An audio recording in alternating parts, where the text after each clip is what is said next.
Nisargadatta Maharaj and V. Ganesan. In the 1970s, I received letters from the two reputed writers and spiritual seekers, Wei Wu Wei and Douglas E. Harding. They were telling me about Nisargadatta Maharaj and his book, I Am That. They said that after Sri Bhagavan's talks with Sri Ramana Maharshi, they admired this book the most. Both of them urged me to visit Maharaj and share my experiences. As I felt that I had the privilege of being Sri Bhagavan's devotee, I wondered why I should take time off to visit other gurus. At any rate, who was I to comment on saints and sages?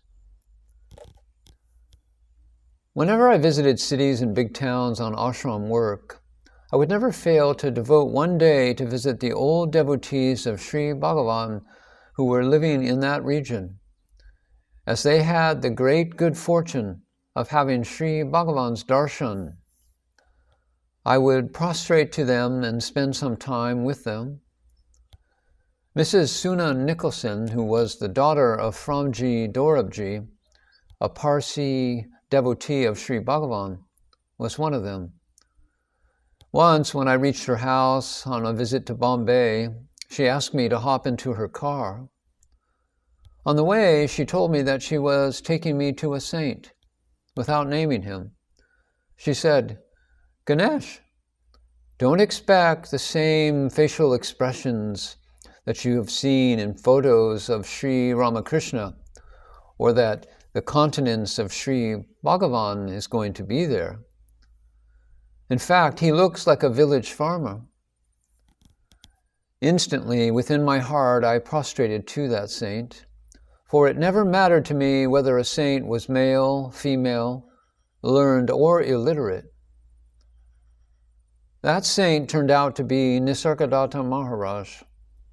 He was sitting alone in his room. The moment Maharaj looked at me, I felt a flood of peace and quietude flowing into me. Suna was right.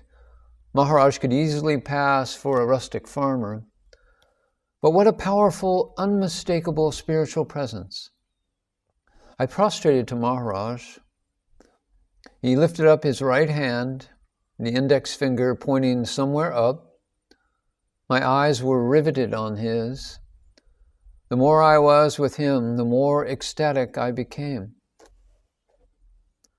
Maharaj spoke only in his mother tongue, Marathi, or rarely in Hindi.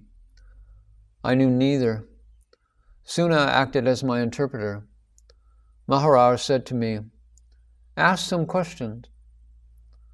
Suna translated his words. I heard them but could not respond. Suna again insisted, "Ask Maharaj some question." I kept silent. When Maharaj repeated himself for the third time, Suna nudged me and asked me to say something. Looking deeply into the eyes of Maharaj, I said, "I have no questions to ask Maharaj, but I would like to listen to you." Maharaj laughed loudly and tapped forcefully on my lap. Then suddenly he became very serious. He directed his pointed look at me. Words rushed from him. "Just as an Orthodox Brahmin will look down upon a non-vegetarian dish, a true seeker, a sadhaka, should look down upon the I am the body idea." He repeated it 3 times, and each time Suna translated it into English. I felt I was being pushed inwards and felt a mental peace which I have never had before. At that very moment, I lost my body consciousness and sat silently for quite some time. Then Maharaj smiled broadly, touched me, and looked at me with approval and affection. Suna introduced me as the grandnephew of Sri Ramana Maharshi. Then Maharaj gestured to me to look above his head. There was a large frame photo of Sri Bhagavan. I then remembered that his raised finger had pointed to it even while I prostrated to him earlier. He then said that Sri Bhagavan and he were brothers, so I was his grandson as well. When I expressed my desire to offer money and homage, he said that according to Hindu custom, only elders can give gifts to youngsters, and not vice versa. He wanted me to visit him every time I was in Bombay. He also told his family that I should be allowed to meet him at any time, any day. I felt immensely blessed. Maharaj always received me with tender love and great affection. Once, when I was with him alone, a few Americans came in. They said that they had already read I Am That and would love to hear him talk. There was no interpreter with us. I did not even know a smattering of Hindi. Maharaj told me, "Tell them that I will be talking in their language this evening at the J.J. School of Arts grounds. Ask them to come there." They said, "J. Krishnamurti is giving a talk there this evening. Is Maharaj also going to speak?" Maharaj smiled and told me, "Tell them we are three brothers, Ramana Maharshi, J. Krishnamurti, and I. We give the same teaching in different languages and styles. Ask them not to miss the listening to Krishnamurti."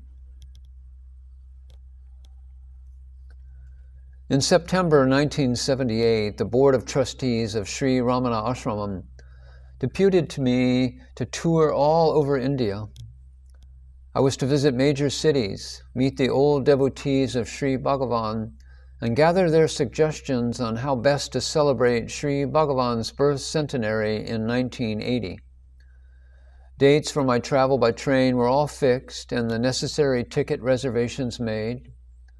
I went to Bombay and met the devotees there. The next day I was to leave for Baroda on the next lap of my journey. I went to take the blessings of Maharaj in the evening. Seeing me, he expressed joy and said, "I want you to stay with me for 8 days. You should be with me continuously for 8 days without a break." I was stunned. I had not yet told him that I had to leave for Baroda the next day as part of my all-India tour. Maharaj must have read my thoughts, for he hurried to add, "Not necessarily this time, but I do want you to stay for 8 days with me sometime." On 18th January 1979, I reported myself to Maharaj in the evening and waited for his instructions. He commanded me, "Come tomorrow morning at 8 o'clock sharp." I prostrated to him and took leave. This is what I had written in my diary, the only time I ever wrote a diary.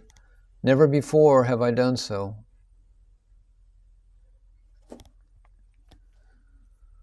Morning, 6:40. Left home at Juhu and boarded train at Andheri. Reached Grant Road Station and walked to Maharaj's house. When I stepped into his room, the wall clock chimed. It was 8 o'clock. Maharaj had asked me to be with him between 8 and 10 a.m. for 8 continuous days. Maharaj was alone. Just after his bath, with a towel around his waist, he shone like the early morning sun. He was fresh and full of energy. His daughter-in-law came and started making preparations for the puja, like making garlands and such. He placed a cushion on the floor and asked me to sit on it. When I looked at him inquiringly, he added reassuringly, "You need not do anything. Just keep looking at me." He went to the other side of the room and performed puja with meticulous, one-pointed attention. After 10 a.m., Maharaj asked me to stay next to him and offered me tea. He again placed a cushion next to him and bade me to sit on it. Then he commenced his talk. Pointing me out to the audience, he said that he was giving a special talk in my honor. The essence of the talk was on Atman, the self, I am, and how it is nothing but one's own simple being. After a long torrential outpouring, he turned to me and said, I will put you a question and you have to answer me clearly. Then he asked, do you agree with all that I said? When I, overwhelmed with emotion, said, yes, Maharaj turned to the audience and said, all the time, the talk delivered today was given by that which just now said, yes. He turned to me and said firmly, you should give talks daily at Sri Ramanasramam. What you speak does not matter. Whatever you talk will be Sri Bhagavan talking. But I pleaded, Maharaj, I am incompetent, incapable of giving talks. I can't. Maharaj thundered, the one who says, I can't talk, is not going to talk. Open your mouth, and that will deliver the talk. The one who sees the sun rise was before it. That one is I am. That one is that. That one is the truth.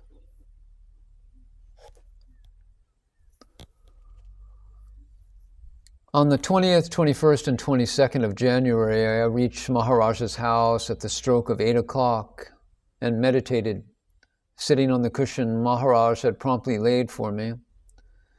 On the 23rd, 24th, 25th, Maharaj was away at Nasik.